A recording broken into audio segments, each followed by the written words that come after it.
hours after the verdict. The jury finding Combs not guilty on the most serious charges he faced, racketeering, conspiracy, and 2 counts of sex trafficking. But they did find him guilty on 2 counts of transportation to engage in prostitution. After the verdict was read, Combs turned to his family and said, "I'm coming home." He then kneeled on the ground, appearing to pray. Combs' son, Christian, celebrating the decision. Contributor. Lead up, the judge said that there's a propensity to violence, that based on the video of the Intercontinental Hotel, as well as the evidence in the case, even though he was not convicted of the violence that was associated with the sex trafficking, the violence that was associated with the racketeering conspiracy, it can still be used against him for the purposes of bail. Bail was denied.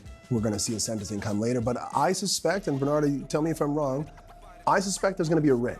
And I think that the defense, probably next week, will go right to the Second Circuit and try again to try to get him released. Were you surprised that he didn't walk out today? I wasn't surprised at all, because you have to think that this judge is in a unique circumstance in the sense that he has heard all the evidence in this case for the last 7 weeks, and he's also heard evidence that wasn't introduced before this jury. So he's in a unique circumstance to know what is his propensity for violence. And also, when you're talking about what happened in this case, remember that a lot of the violence happened behind closed doors. Who's going to police that? Who's going to report that? So there's nothing that he can put in place, a condition to protect the community from Sean Combs. Okay, Bernard, break down the verdict for us that we found out today. Yes, so as we all know, racketeering conspiracy, he was found not guilty. But in terms of the racketeering conspiracy, you needed to prove beyond a reasonable doubt that there was an enterprise and there was an agreement within this enterprise to engage in 2 of the predicate acts. You would think, hey, you found Sean Combs guilty of 2 counts of transportation to engage in prostitution,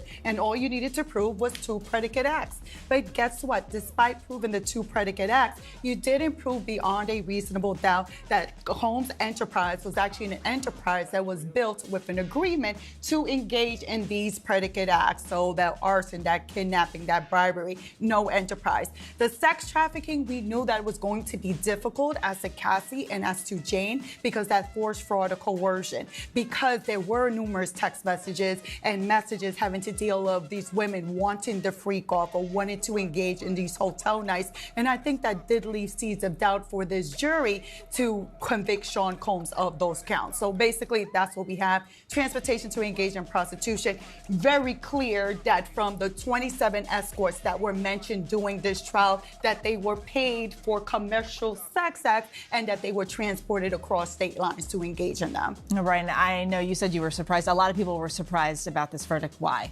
I was surprised specifically as to the Cassie of it all, right? I thought if there was going to be sex trafficking because of the violence, I thought it might be difficult for a jury to really walk that tightrope of saying, this is a relationship that involved a lot of violence, but the violence wasn't used to traffic her. It was just violent for violence sake. And I could see either side going with either decision in that. But to piggyback on what Bernardo is saying is, I think the difficulty was the criminal conspiracy.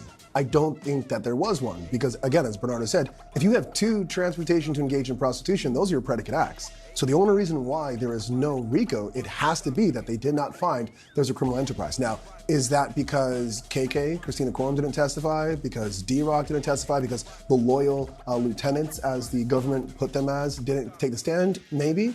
And maybe hindsight's 2020, and they would think to themselves, maybe we should have put those people on and that would have carried the day. But we have at least 2 predicates, so there's only one reason why there's no RICO. Absolutely. This would have been a different case had the prosecution, the government, called KK and flipped her, give her a cooperation agreement to testify against Sean Combs to give us more insight as to what criminal acts took place and what the agreement was, to give us more insight for that jury to know.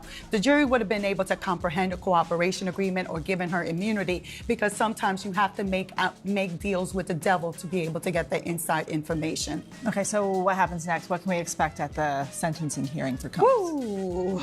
So even before you get to the sentencing, between now and then, at some point in time, Sean Combs will sit down with someone from the probation department within the Southern District of New York, and they will create what's called a PSI, or pre-sentencing investigation. And with that, they'll look at Sean Combs' criminal history, which we know he doesn't have. They'll look at his personal characteristics, mental health, substance abuse, personal characteristics. They'll look at any kind of mitigating or aggravating circumstances. And what they'll do is they'll create a sentencing sentencing guideline. They'll give a range of months that they believe the judge should follow in one way, shape, or form as to what Sean Combs should be facing. Now, both sides have already kind of done their calculations. The defense believes that he should get anywhere from 21 to 27 months.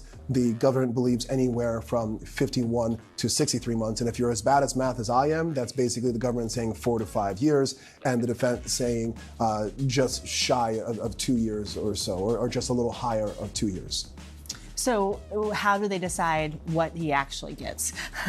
So probation gives you the guideline, right? And then the government is going to ask, as they said, they're going to ask for a significant amount of jail time for aggravating factors to account. And I think the smartest thing that they will do is they'll say, these aren't just to transportation to engage in prostitution. Here are the 27 escorts, here are the 2 alleged victims, and here are all the flights. There are dozens of them, and they'll try to use that as aggravating, and they'll also use the violence as aggravation as well. The defense is going to look at all the positive things that you can think about for Sean Combs, his mitigation. He donated millions of dollars to HBCUs. He did this for the community. He did that. He was a pillar of society for all of this, and that's why it should be lower, and the judge will take all of those facts and ultimately come up with a decision. He doesn't have a criminal history. He hasn't been previously. He doesn't really have a criminal history, but you have to think when it comes to sentencing, especially when it comes to a federal sentence, the judge can take into account bad acts, meaning incidents that you have engaged in that you may have not been arrested for, you may not have been convicted of, but does show your propensity and the type of person you are.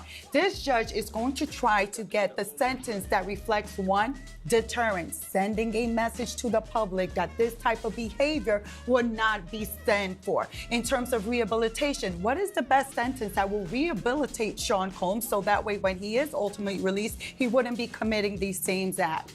Punishment. Punishment. How do you punish a person for the acts that they've committed? So why is transportation to engage in prostitution? It's not just 2 acts, but we're talking about dozens and dozens of you transporting these commercial workers for the purposes of sex.